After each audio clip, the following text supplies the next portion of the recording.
હાલ દેશની અંદર અનેક મુદ્દાઓએ ચર્ચા પકડી છે। ત્યારે રાજનૈતિક વાત હોય કે સામાજિક વાત હોય, કોલકાતાની અંદર જે રેપ કેસ થયો છે તેની વાત હોય કે પછી સુપ્રીમ કોર્ટ દ્વારા જે SC/ST એક્ટને લઈને નિર્ણય લેવામાં આવ્યો છે તેની ચર્ચા હોય, વિધાનસભાની અંદર જે પ્રશ્નોત્તરી વગરની વિધાનસભા ચાલુ કરવાની છે તેની વાત હોય, તે બધી જ ચર્ચાઓ વિશે આજે આપણે અગત્યની વાત કરવાના છીએ। નમસ્કાર, હું છું આપની સાથે કલ્પેશ ચાવડા। પંચાયત ટીવીમાં આપનું સ્વાગત છે।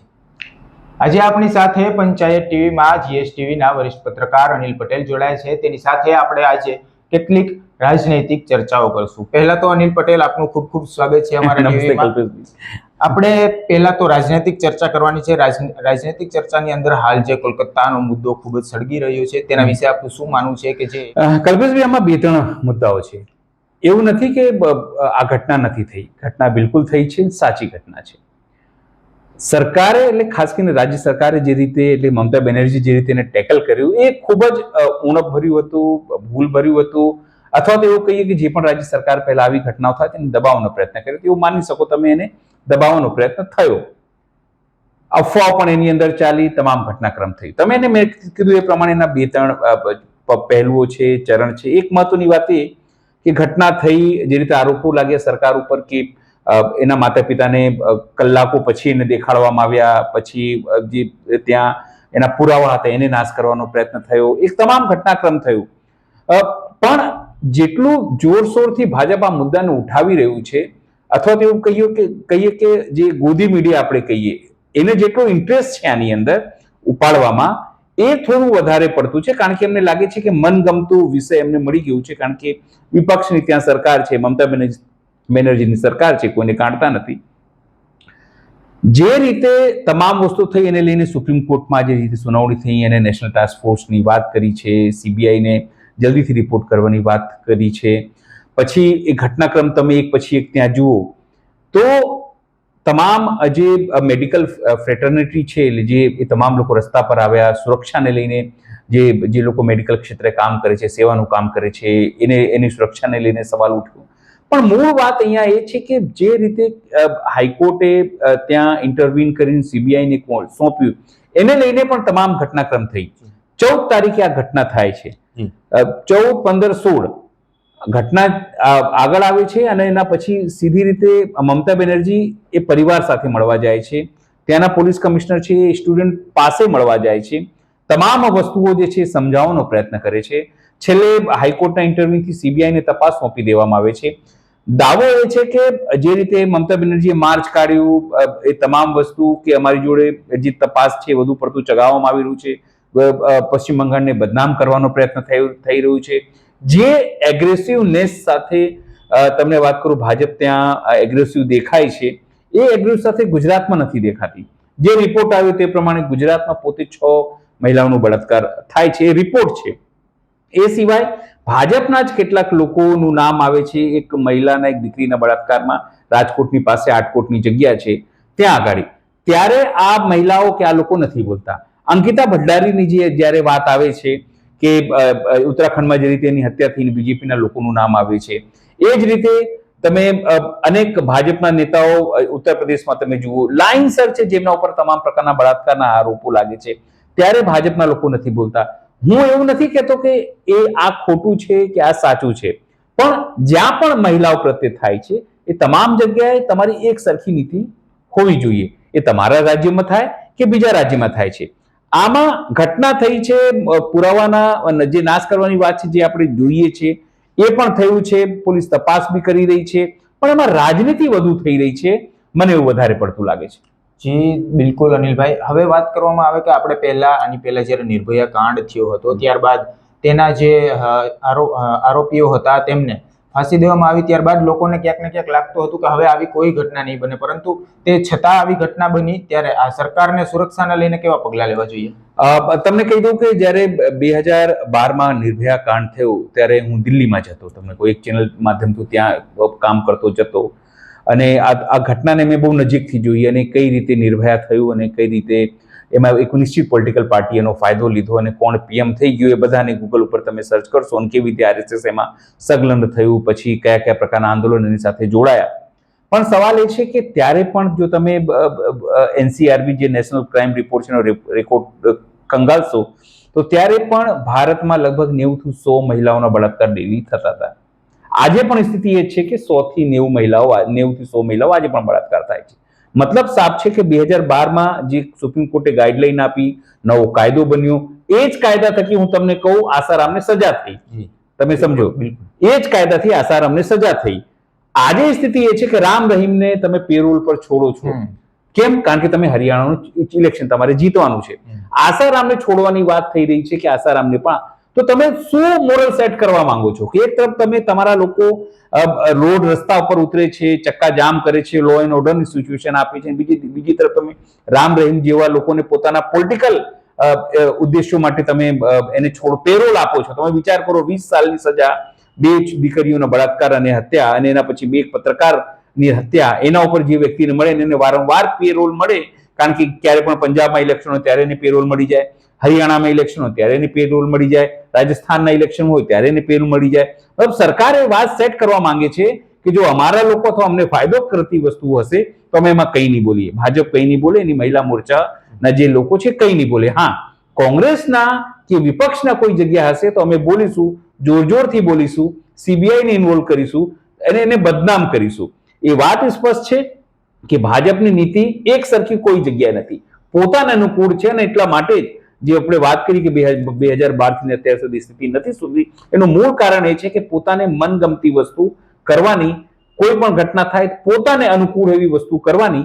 અને એટલા માટે જ મહિલાઓ પર, દીકરીઓ ઉપર અત્યાચાર, એક તો સમાજનું માઇન્ડસેટ તો નથી જ, એ વાતથી સાબિત થઈ જાય છે કે સમાજનું માઇન્ડસેટ દીકરીઓને પ્રોટેક્ટ કરવાનું નથી. તમે કેટલા બી સભ્ય સમાજ બની જાઓ, તમે 5000 સાલની વાત કરો કે અમે દેવીની જેમ પૂજીએ છીએ, પણ જ્યારે હકીકત સામે આવે છે કે દિવસમાં તમે દેવીની જેમ પૂજો છો પણ રાત્રે એ જ દીકરીની તમે બળાત્કાર કરો છો, એટલે લોકોને તમે એ વાત ભૂલી જાઓ કે માઇન્ડસેટ સેટ કરવાની જરૂર છે.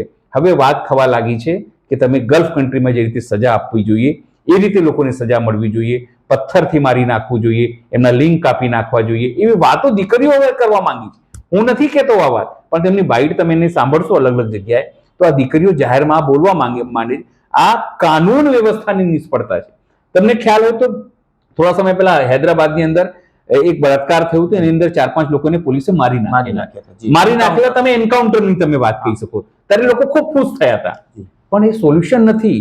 તમે પોલીસને પાવર ના આપી શકો. કાલે પોલીસને કોને માર્યા, સાચા માર્યા, આજે કદાચ કોઈ સાચાને મારતા હશે, કાલે ખોટા વ્યક્તિને મારશે, કાલે આજે પોલીસ કોઈ નિર્દોષને પણ મારી શકે છે, તમે ત્યારે જસ્ટિફાઈ નહીં કરી શકો. એટલે કાયદાનું શાસન, કોર્ટોનું શાસન એ હોવું જોઈએ, દૂધનું દૂધ અને પાણીનું પાણી થઈ જોઈએ. તમે એવું નહીં કહી શકો કે અમારા પર આટલું ભારણ છે કેસોનું એટલે અમે કેસ નહીં નોંધીએ. તો પછી દેશમાં તમે છૂટ આપી શકો છો, જેને પકડો, જે પકડાય એને તમે મોબ લિન્ચિંગ કરો. આનાથી દેશમાં અરાજકતા આવશે. કાયદો અને વ્યવસ્થાઓ ઉપર કોઈ એવો કાયદો બને જેમ કે સીબીઆઈ છે, જેમ કે ઈડી છે, તમે આર્થિક ગુનાઓ માટે કરો છો, ઇન્કમ ટેક્સ માટે કરો છો, એવી રીતે સ્પેસિફિકલ મહિલા જો આવી કોઈ ઘટના ઘટે તો એના માટે તમે એક અલગ ફોર્સ બનાવો જે ખાલી મહિલાઓ પ્રત્યે, જેની અંદર મહિલાઓ કાર્યરત હોય, જેની અંદર મહિલાઓ થકી તમામ વસ્તુ ચાલતી હોય, તો એ તમામ વસ્તુઓને એક વસ્તુને સમજી શકે. કોઈ પુરુષને, કારણ કે પુરુષની માનસિકતા હંમેશા તમે માની લો એ હંમેશા પિતૃ સત્તામાં માને છે, મહિલાઓને હંમેશા નીચે જ કમજોર માને છે. એને માને છે કે મારો અધિકાર છે એ વસ્તુને જેમનો ઉપયોગ કરવા માંગે છે કોઈ કેટલો વ્યક્તિ પણ. એટલે સરકારને અત્યારે તો આજે નેશનલ ટાસ્ક ફોર્સની એક વાત સુપ્રીમ કોર્ટે કરી છે, પણ એક સીબીઆઈને જેમ કે કોઈ સ્પેશિયલી ફોર્સ બનાવવામાં આવે જે આવી કેસમાં, જેની પાસે તમામ પ્રકારની ફોરેન્સિકની એક્સપર્ટીઝ હોય, તમામ પ્રકારના પાવર્સ હોય, જે રીતે સીબીઆઈ પાસે છે, તો અને ફ્રી એન્ડ ફેર ટ્રાયલ થાય અને સાચા લોકો પકડાય. કારણ કે આપણને આજે ખબર છે ઈડી તો કયા કાર્યમાં કામ કરી રહી છે, સીબીઆઈ તો કયા કામગીરી કરી રહી છે, ઇન્કમ ટેક્સ તમારે શું કરી રહી છે. તો ડર એ વાતનો છે કે કાલે ઉઠીને આવા પ્રકારનો કોઈ ફોર્સ બની પણ જાય તો શું ગેરંટી કે એનો વિપક્ષ ઉપર એનો ઉપયોગ નહીં થાય. કોઈ પણ ખોટા મહિલાને તમે ઉભા કરી દો, કારણ કે તમને ખબર જ છે જસ્ટિસ ગોગોઈ ઉપર જે રીતે આ એક મહિલાએ આરોપ લગાવ્યો હતો, પછી એમણે પોતાના જ કોર્ટમાં એની હિયરિંગ રાખીને આજે એ મહિલા ક્યાં ગઈ ખબર નથી, પણ એ રાજ્યસભામાં છે, એ બધાને ખબર છે. જી અનિલભાઈ, આપણે સુપ્રીમ કોર્ટની વાત કરી તો સુપ્રીમ કોર્ટે પણ હાલ SC/ST એક્ટ મુદ્દે જે નિર્ણય લીધો છે તેને લઈને ભારત બંધ, ગઈકાલે ભારત બંધ કરવાનું એલાન આપવામાં આવ્યું છે. આવતીકાલે ભારત બંધ કરવાનું એલાન આપવામાં આવ્યું છે. આ મુદ્દાને કઈ રીતે જુઓ છો તમે? તમે જો આ ખૂબ રસપ્રદ બાબત છે. આ 1975 થી આ શરૂઆત થયું, કારણ કે પંજાબ સરકારે સૌથી પહેલા પોતાના લોકોને માટે અને પોતાના ત્યાં જે અનુસૂચિત જાતિના લોકો છે ને મૂળ પંજાબના લોકો છે, કારણ કે ભાગલા થયા ઘણા બધા લોકો ત્યાં જતા રહ્યા, એટલે એસસી સમાજ ત્યાં સ્ટેશનમાં મોટી સંખ્યામાં છે. પણ ધીરે ધીરે તમામ પ્રકારનો કેસ ચાલ્યો. કેસ પછી હૈદરાબાદ આંધ્રપ્રદેશ જાય છે, ત્યારે આંધ્રપ્રદેશ એક હતું, ત્યારે તેલંગાનાનું હતું, ત્યાંથી કેસ ચાલે છે. ત્યાં માલા સમાજ અને બીજું એક સમાજ છે, બંને સમાજ વચ્ચે હંમેશા ઘર્ષણ રહેતું હોય છે.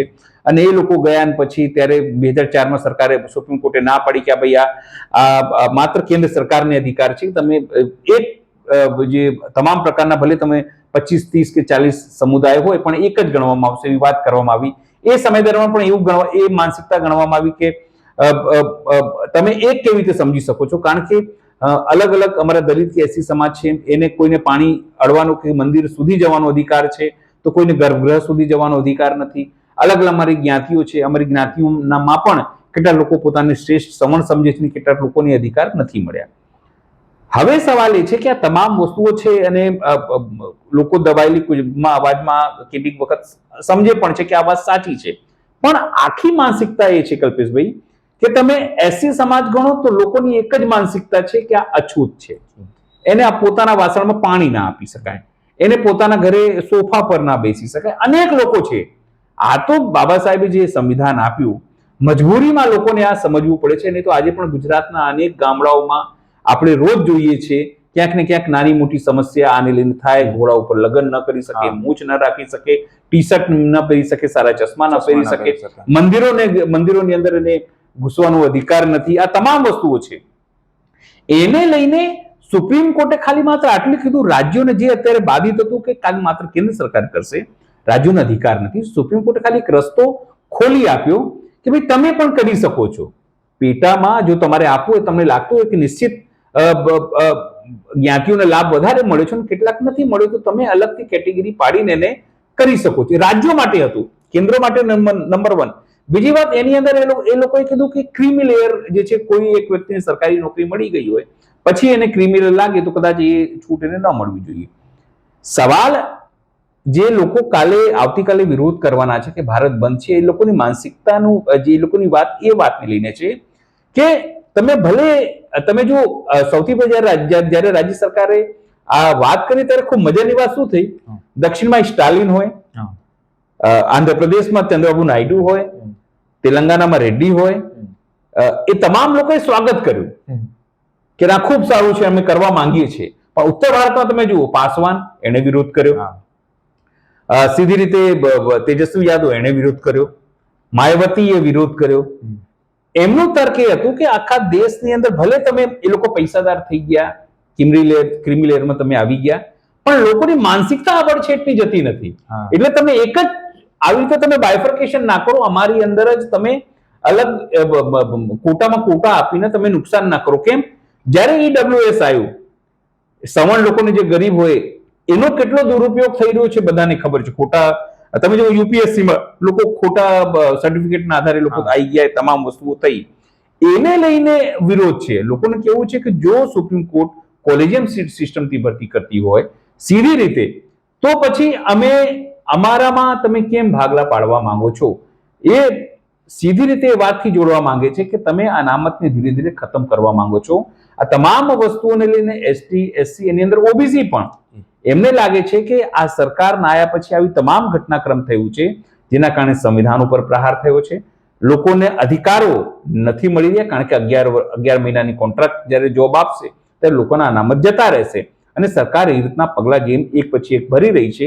એનાથી અમને લાગે છે કે આ નુકસાન લાંબા ગાળે થશે અને આ સંવિધાનમાં ચેન્જ કરવાનું, બદલાવ કરવાનું, અને જે એસટી, એસસી, ઓબીસી ને બાબા સાહેબે અધિકાર આપ્યા છે કે કારણ કે 5000, 7000 વર્ષની જે એ લોકોની પીડા ભોગવી, એ લોકોને આભડછેટનો સામનો કરવો પડ્યો. હવે એ તમામ લોકો સામે આવ્યા છે કે હવે 50 વર્ષ થઈ ગયા, હવે ક્યાં જરૂર છે? તો સવાલ એ છે કે તમે 5000 વર્ષનું કમ્પેર 50 વર્ષ કે 60 કે 70 વર્ષથી ના કરી શકો હજુ. કારણ કે જો આપણે સમાજમાં એવું કહીએ, કોઈ પણ વ્યક્તિનો એક હાથ ખૂબ જાડો હોય, તમે સમજો મારો હાથ ખૂબ જાડો હોય અને એ ખૂબ પાતળો હોય, તો એ વ્યક્તિને ક્યારે સ્વસ્થ નથી કહેવાતો, એ વ્યક્તિને દિવ્યાંગ કહેવાશે. આપણા દેશની અંદર સ્થિતિ એ છે, એક સમાજ ખૂબ દબાયેલો, કચડાયેલો છે અને એક સવર્ણ સમાજ, એને તમે જેની પાસે પોલિટિકલ પાવર છે, જેની પાસે આર્થિક શક્તિ છે, જેની પાસે પોલિટિકલ કાર્ટેલ છે, જે એકબીજાને લાવે છે, એ તમામ લોકો, હું કોઈ વ્યક્તિ વિશેષ કે જ્ઞાતિ વિશેષની વાત નથી કરતો, હું તમામ લોકો વાત કરું છું જે લોકો પાવર સેન્ટર હોય છે, એ તમામ લોકો ખૂબ મજબૂત છે, એની સામે બીજા લોકો ખૂબ દબાયેલા કચડાયેલા છે. એટલે આપણા દેશની અંદર જ્યાં સુધી સંભાગ રીતે બધા જ સાથે, અને એટલા માટે જ રાહુલ ગાંધી કે કોંગ્રેસ કહે છે કે તમે જાતિ જનગણના કરો, જેટલી તમે, આપણે ત્યાં 2011માં જાતિ જનગણના થઈ, એના પછી જાતિ ગણના થઈ જ નથી, 2011માં ખાલી સેન્સસ થયું. એટલે એની અંદર કેવું થયું, સેન્સસ થયા પછી હવે જ્યારે તમારા કોઈ પણ બજેટ આવે છે તો 2011ની વસ્તી પ્રમાણે આપે. સરકાર પાસે સાચા આંકડા છે જ નહીં, સરકારે કોઈ એમાં રોકેટ સાયન્સ નથી કરવાનું. જ્યારે આ વખતે તે પોતાનું સેન્સસ કરાવે, એની અંદર માત્ર એક નાનું કોલમ ઉમેરવાનું છે, તમારી જ્ઞાતિ કઈ, પેટા જ્ઞાતિ કઈ, સમજો. સરકાર એ કરવાથી એટલા બીવે છે, ખાસ કરીને ભાજપ, RSS, એમને ખબર છે જે દિવસે લોકોને ખબર પડશે કે અમારું આટલું, અમારી વસ્તી છે, તો મેં જે રીતે કહેવાય છે કે 3% લોકો 57%નો નિર્ણય કરે છે, તો એ ન કરી શકે. 57%ને તમારે ભાગ આપવો પડશે ને, એટલા માટે છે બીવે છે. અને કાલની જે તાકાત શક્તિ પ્રદર્શન છે એટલા માટે છે કે અમને ખબર છે તમે શું કરવા જઈ રહ્યા છો. જો તમે નહીં રોકાઓ, કે નહીં અટકો, તો પછી અમે ફરીથી આગામી દિવસોમાં બેલેટથી તમને જવાબ આપીશું. ચેનલભાઈ, હાલ પીએમ મોદી પણ ખૂબ ટ્રેન્ડિંગમાં ચાલી રહ્યા છે. તેમનો એક વિડીયો ખૂબ વાયરલ થઈ રહ્યો છે, જે મલેશિયાના પીએમને હગ કરતા હોય તેવો એક વિડીયો છે. તે વિડીયો પાછળનું તથ્ય શું છે? શા માટે એટલો બધો વિડીયો આ ટ્રેન્ડિંગમાં ચાલી રહી છે? સૌથી મજેદાર વાત છે, આ સૌથી સારો પ્રશ્ન છે. મલેશિયાના પીએમ ઇબ્રાહિમ અનવર, એક અનવર ઇબ્રાહિમ, ત્યાં જઈને ખૂબ ગળેથી એમને મળે છે, આ છે તે છે. પણ એમની પાછળની ઘટના તમને કહું. ભારતમાં ભાજપના ભક્તો, ભાજપ અથવા RSS ના લોકો અથવા તો કટ્ટર હિન્દુઓ હમાસને ગાળો આપે છે કે આ તો આતંકવાદી સંસ્થા છે. જ્યારે ઇઝરાયેલી હમાસના ચીફને ઉડાવી દીધા અથવા મારી નાખ્યા બોમ્બથી, ત્યારે ખૂબ ખુશ થયા કે બસ આવું જ હોવું જોઈએ, આપણે પણ આવું જ કરવું જોઈએ. તમામ વસ્તુ થવા માંડ્યું. પણ થયું શું? ફિલિસ્તીન ને ભલે ભારતે સીધી રીતે પાછળથી સપોર્ટ કર્યો, પણ સીધે નથી કરી શકતી. હમાસને ભારત સરકાર હજુ એને આતંકવાદીની કેટેગરીમાં નથી મૂક્યું. પણ ભાજપના ભક્તો એ જરૂરથી માને છે કે હમાસ આતંકવાદી સંગઠન છે અને તમામ વસ્તુ કહે છે. હવે જે મલેશિયાના પીએમ છે એ હમાસના કટ્ટર સમર્થક છે. તમને એ કહી દઉં મોટી વાત. એ એટલું જ નહીં, 2023માં એક હિન્દુ યુવકને તો જાહેરમાં લાઈવમાં મુસ્લિમ ધર્મ અંગીકાર કર્યો, જેને લઈને પણ મલેશિયામાં એમનો વિરોધ થયો છે. હિન્દુ કોમ્યુનિટી ત્યાં મોટી સંખ્યામાં છે. તમે ત્યાં જાઓ, હોળી, દિવાળી, રામાયણ એ તમામ ખૂબ સારી રીતે હોય છે, એ ભજવાય છે. થયો. હવે તમે વિચાર કરો, જો આપણા દેશની અંદર આવી કોઈ ઘટના થાય, કોઈ જાહેરમાં તમે કોઈ હિન્દુ મુસ્લિમ બનાવી શકો? સવાલ નંબર તો ના. હમાસને તમે જાહેરમાં વાત કરી શકો? તો ના. હવે વિચાર કરો, પીએમ નરેન્દ્ર મોદી એવા વ્યક્તિને જેને મળે છે જે હમાસનો કટ્ટર સમર્થક હોય, હિન્દુઓનો વિરોધી હોય. તમે એ જ માનો ને, જે વ્યક્તિ જો મસ્જિદમાં લઈ જઈને હિન્દુને મુસ્લિમ બનાવતો હોય, એ તો હિન્દુઓનો દુશ્મન કહેવાય સીધી રીતે, બરાબર? છતાં એને ગળે મળતા હોય અને એનો વિડીયો ભક્તો ખૂબ શેર કરતા હોય, તો તમે એ વાત સમજી લો કે નરેન્દ્ર મોદીને વિચારધારા સાથે કોઈ મતલબ નથી. નરેન્દ્ર મોદીને હિન્દુત્વ સાથે કોઈ મતલબ નથી. નરેન્દ્ર મોદીને માત્ર સત્તા સાથે મતલબ છે. બીજી ઘટના કહું. આંધ્રપ્રદેશમાં ચંદ્રબાબુ નાયડુ, ત્યાં બીજેપી સત્તામાં છે, તમને ખ્યાલ હોય તો, બરાબર? 4% અનામત મુસ્લિમોને અપાય છે. દરેક કબ્રસ્તાનોને 10,000 રૂપિયા દર મહિને અપાય છે. હજ માટે 1 લાખ રૂપિયા આપવાની વાત છે. જો આ જ વસ્તુ આંધ્રપ્રદેશ, હિમાચલ પ્રદેશ કે પશ્ચિમ બંગાળમાં થાય તો આ ભક્તો તમને સાહેબ મસ્જિદની સામે જઈને તૂટી મરશે, એમ તમે સીધી ભાષામાં કહું તો. એટલે બીજી એક વાત એ સાબિત થાય છે કે આ તમામ વસ્તુઓથી સીધી રીતે કોઈ લેવા દેવા નથી. માત્ર નરેન્દ્ર મોદી, ભાજપ કે RSS ને સત્તામાં કઈ રીતે રહેવાય, કઈ રીતે ચીટકી રહેવાય, એમને વિચારધારાથી કોઈ લેવા દે. એમને ખબર છે જે દિવસે અમે સત્તામાંથી હટીશું, જે તમામ વસ્તુ તેઓ વિપક્ષ સાથે કરતા રહ્યા છે, એ તમામ વસ્તુઓ તેમની સાથે પણ થશે.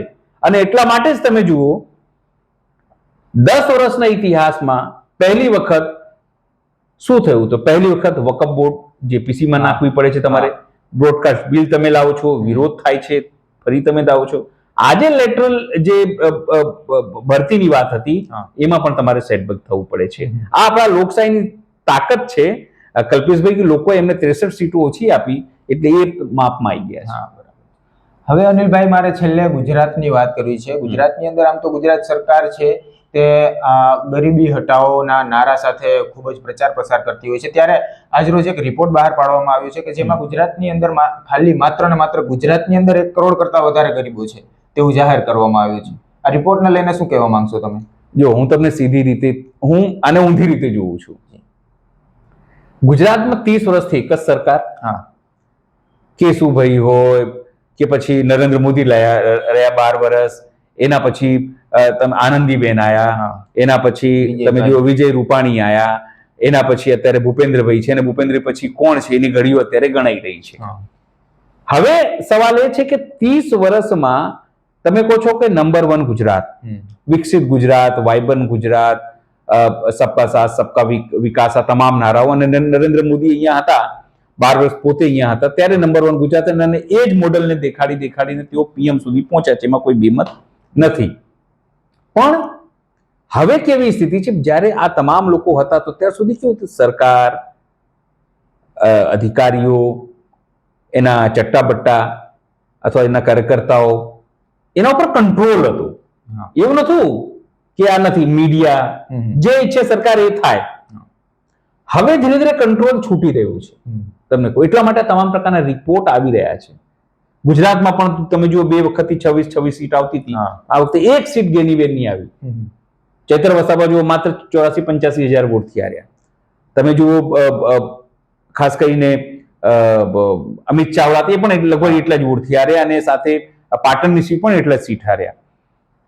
એ જે એક રિપોર્ટ હતો, તમને કહું, એ રિપોર્ટ આજથી નથી. તમે કુપોષણમાં જુઓ તો નરેન્દ્ર મોદી હતા ત્યારથી આ જ વસ્તુ છે. પણ મીડિયાને એટલે ગંભીરતાથી લેતું નથી. લોકોમાં હિન્દુ મુસ્લિમ, ગાય ગોબર, મંગળસૂત્ર, ભેંસ, એ તમામનું કચરો એટલા દિમાગમાં નાખી દેવામાં આવ્યું છે કે મૂળ મુદ્દાઓ જોતા નથી. એજ્યુકેશન તમારું સાહેબ તો સૌથી મોંઘું ગુજરાતની અંદર, બરાબર. જ્યારે ઇલેક્શન આવે ત્યારે તમે કમ્પેર શું કરો? દિલ્હી જોડે અમે કમ્પેરિઝન કરીશું. મોડલ સ્કૂલ, કેટલી મોડલ સ્કૂલ બને? આજે કોઈને પૂછો કેટલી મોડલ સ્કૂલ બનાવી તમે, દેખે નહીં. અત્યારે જ એક રિપોર્ટ એવો આવ્યો કે અમારી સરકારી શાળાઓમાં આટલા બધા છોકરાઓ જતા રહ્યા. એટલે મૂર્ખાઓ એટલા માટે નથી જતા રહ્યા કે તમારી સરકારી શાળાઓ જે સારી છે, એટલા માટે જતા રહ્યા કે લોકોને ગરીબી નડે છે. લોકો ફીસ નથી ભરી શકી રહ્યા. આજે 1 લાખ રૂપિયા ક્યાંથી લાવે? કારણ તમે બેરોજગારી આપી, એનું જે ઇન્કમ હતું એનું સોર્સ ઓછું થયું છે, એની પાસે જે બજેટ હતું બચત એ ઓછા થઈ રહ્યા છે. એ કોઈ નહીં નકારી શકે. સરકારની એજન્સીઓ પોતે કહે છે કે જે જીડીપી છે એ ભલે આ લોકો બતાવવાનો પ્રયત્ન કરતા હોય, પણ લોકોની આવક ઘટી છે. આપણે પ્રતિ વ્યક્તિ આયમાં વિશ્વમાં 136માં નંબર છે. આપણી કરતા બાંગ્લાદેશ આગળ છે, જ્યાં અત્યારે બાજુમાં જ આટલું મોટું બબલ થઈ છે, શેખ હસીના ભાગીને અહીંયા આવી ગયા હતા. સમજો, પાકિસ્તાન આપણા કરતા સારું છે, નેપાળ, ભૂટાન, ત્યાં તો ભૂટાન તો હેપીનેસ ઇન્ડેક્સમાં આપણા કરતા ઘણું આગળ છે. સવાલ એ છે કે લોકોએ નિર્ણય કરવાનો છે કે તમારે શું જોઈએ છે. લોકોએ નિર્ણય કરવાનો છે કે તમે જ્યારે વાત કરો ત્યારે બાજુમાં તો લાડલી બહેના યોજનામાં તો 1500 અપાય છે, છોકરાઓને 6000 થી લઈને 10,000 અપાય છે, અને જ્યારે અહીંયાનો વિપક્ષ પૂછે કે ભાઈ અહીંયા તમે કેમ નથી આપતા, તો કે ગુજરાત સમૃદ્ધ છે. આવી રીતે સમૃદ્ધ છે? 1 કરોડથી વધારે લોકો તમારે ત્યાં ગરીબી હેઠળ છે, અને પીએમ જ્યારે ઇલેક્શનમાં પ્રચાર કરે ત્યારે કે અમે 25 કરોડ ગરીબોને બહાર આવ્યા, અને પાછું કે 80 કરોડ લોકોને અમે અનાજ આપીએ છીએ. મતલબ કોન્ટ્રાડિક્શન છે, તમે સમજો. પણ હવે લોકોએ આ વિચારવાનું છે કે આ સરકારને કેમ જુઠ્ઠું બોલે છે. આ સરકાર તમને મંદિર મસ્જિદ કે છે કે અબ્દુલની ચૂડી ટાઈટ અમે કરી રહ્યા છે. અબ્દુલની ચૂડી ટાઈટ નથી થઈ રહી, આ તમારી ચૂડી ટાઈટ થઈ રહી છે.